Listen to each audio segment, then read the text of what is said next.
முதல் மரணம். கர்ணன் ஒரு நாள் காட்டில் வில்லுடன் பயிற்சி செய்து கொண்டிருந்தான். தவறுதலாக அவன் எய்த அம்பு ஒரு பிராமணனின் கன்றை கொன்று விடுகிறது.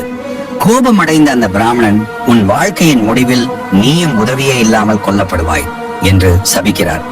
இதன் விளைவாக யுத்தத்தின் கடைசி தருணத்தில கர்ணன் இறக்கும் போது யாரும் அவனுக்கு உதவாமல் விட்டு விடுகிறார்கள். இரண்டாவது மரணம்.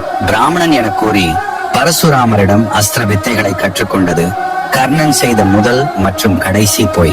உண்மையை அறிந்த பரசுராமர், முக்கிய தருணத்தில் உனக்கு அனைத்து வித்தைகளும் மறந்து போய்விடும் என்று சாபம் அளிக்கிறார். இந்த சாபத்தால் போரின் முக்கிய தருணத்தில் கர்ணன் தனது அஸ்திரங்களின் மந்திரங்களை நினைவில் கொள்ள முடியாமல் போகிறான். மூன்றாவது மரணம்.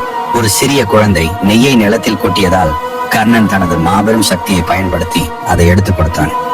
இப்படி ஒரு சின்ன பிள்ளைக்காக என்னை இவ்வளவு துன்புறுத்துகிறாய் என்று பூமி தேவி சபிக்கிறார். தக்க சமயத்தில் உன் தேர் சக்கரம் மண்ணில் புதையும். இதனால் தான் போரின் கடைசி கட்டத்தில் கர்ணனின் தேர் சக்கரம் மண்ணில் புதைந்து விடுகிறது. நான்காவது மரணம். கர்ணனிடம் அவனுடைய கவச குண்டலங்கள் இருந்தால் யாரும் அவனை வெல்ல முடியாது. இதனால் இந்திரன் ஏழை பிராமணனாக வந்து தானமாக அவற்றை கொடு என்று கேட்டான். கர்ணன் யோசிக்காமல் அவற்றை தானமாக வழங்கி விடுகிறான். இருந்தாலும் கர்ணன் முழுமையாக நம்பியது அவனது திறமையையே மட்டுமே. ஐந்தாவது மரணம்.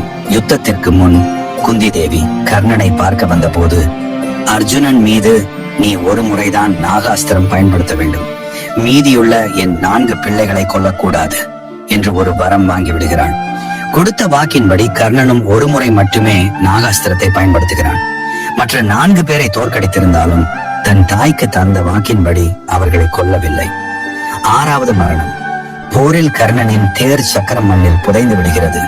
தேரோட்டியான சல்லியன், இதை நான் வெளியே எடுத்து தரமாட்டேன், இது என் வேலை இல்லை என்று கூறி உதவி செய்ய மறுக்கிறான். இவ்வளவு சாபங்களால் பல முறை இறந்த ஒருவரையே நீ கொன்றிருக்கிறாய் என்று கிருஷ்ணர் அர்ஜுனனிடம் கூறுகிறார்.